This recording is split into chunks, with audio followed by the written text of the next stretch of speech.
विद्या की प्राप्ति चाहते हैं वो इस चौपाई का नित्य प्रति पाठ करें। अच्छा, पाठ करने का मतलब ऐसा नहीं कि आप स्नान कर रहे हैं उसी में पाठ कर लें। कई बार लोग कहते हैं हम हनुमान चालीसा पढ़ते हैं। कैसे पढ़ते हैं? नहाते रहते, पढ़ते रहते। उसमें लिखा है जो 7 बार पाठ कर सोई।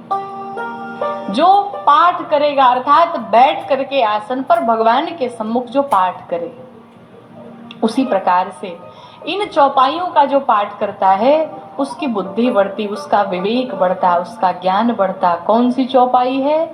तो प्रातः काल उठ के रघुनाथा मातु पिता गुरु ना वही माथा। भगवान राम प्रातः काल ही उठ जाते और उठ करके सबसे पहला काम क्या करते? अपने माता पिता को प्रणाम करते। प्रणाम भी कैसे करते? ना वही माथा, अपने सिर को चरणों में झुका के प्रणाम करते। भगवान राम का ये स्वभाव है। हमें भी अपने ज्येष्ठ श्रेष्ठ को प्रणाम करना चाहिए। आपसे जो भी बड़ा है, आपके गुरुजन, आपके घर में आपके माता पिता जो भी आपसे आयु में श्रेष्ठ हैं, उन्हें चरण स्पर्श करके प्रणाम करना चाहिए। प्रणाम करने से क्या होता? हमारे शास्त्र कहते हैं आयु विद्या यश बल। आयुर्विद्या यशो बलम, ये 4 चीजें बढ़ती हैं। आयु बढ़ती है, विद्या बढ़ती, यश बढ़ता, बल बढ़ता। क्या करने से? मात्र प्रणाम कर लेने से। और किसी को भी प्रणाम करिए आप, वो आपको कुछ भी न कहे लेकिन इतना तो कहेगा ही, खुश रहो। आपका कोई शत्रु भी हो, कोई दुश्मन भी हो, उसे भी प्रणाम कर दो तो भले ही गुस्से में कहेगा जाओ खुश रहो, पर कहेगा जरूर, ये नहीं कहेगा जाओ मर जाओ, है ना? तो प्रणाम के बड़े लाभ हैं। प्रणाम करने से हमारे भीतर का अहंकार समाप्त होता है। आप किसी संत महात्मा, कोई ऋषि है, उसके जीवन में जितना तप है, जितना अनुष्ठान है, जितनी पूजा है, वो सब कुछ आपको प्राप्त होती है। इसलिए आपने देखा होगा जो बड़े बड़े संत होते हैं, जो ज्ञानी जन है, वो पांव स्पर्श जल्दी नहीं करवाते। क्यों?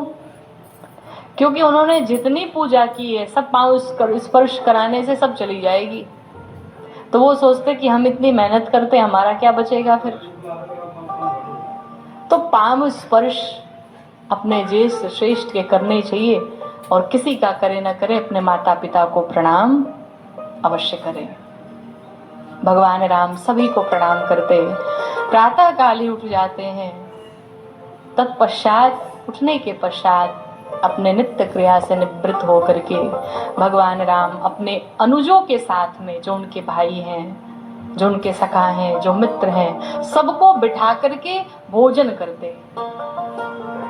हम लोग के वहाँ पहले परंपरा थी, अब तो सब एकांत में रहना चाहते, सब अकेले रहना चाहते। लेकिन पहले की जो परंपरा थी, सब साथ रहते थे, पूरा परिवार एक साथ रहता था।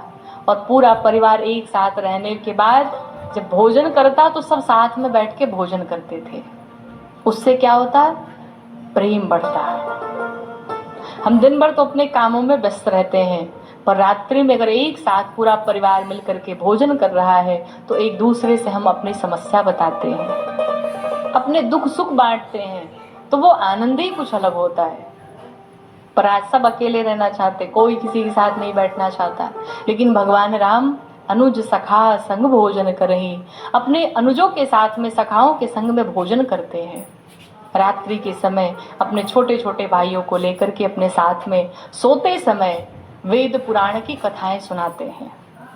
ये कथा कहती है आप अपने बच्चों को खूब अच्छे स्कूल में पढ़ाइए, खूब अच्छी यूनिवर्सिटी में पढ़ाइए, पर सोते समय अगर चाहते हैं कि उनके भीतर संस्कार आए, वो संस्कारवान बने, तो आप उन्हें भगवान के विषय में चर्चा करिए, उन्हें कहानियां सुनाइए। भगवान राम की कहानियां, भगवान कृष्ण की कथाएं आपको सुनानी चाहिए, क्योंकि ये सारी चीजें बाहर नहीं मिलेंगी, ये आपको ही करना पड़ेगा। ऐसे संस्कार आएंगे।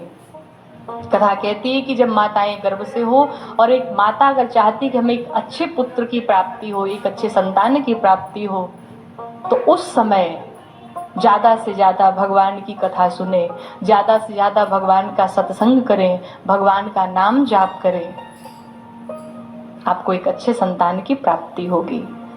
भगवान राम भी अपने भाइयों के संग में मिलकर सारे कार्य करते, कुछ भी करते तो क्या करते, भगवान सबसे पहले पूछते हैं किससे? अपने माता पिता से। क्यों पूछते हैं? यहाँ हम सभी को ये सीख लेनी चाहिए। कोई कितना भी बड़ा हो जाए, कोई कितना भी बड़े ऊंचाई पर चला जाए, उसकी यश कीर्ति पूरे संसार में, पूरे विश्व में फैल जाए, उसके माता पिता को पता है कि ये अब अपना निर्णय स्वयं ले सकते हैं। लेकिन फिर भी अगर आप कहीं जा रहे हो, अगर आप कोई कार्य कर रहे हो और माता पिता से अगर बच्चे एक बार पूछ लेते हैं मैं ये काम करूं, तो क्या वो खुश हो जाते हैं कि देखो ये इतना बड़ा हो गया फिर भी हमसे पूछ के काम कर रहा है। सारा कार्य करना उसे ही है।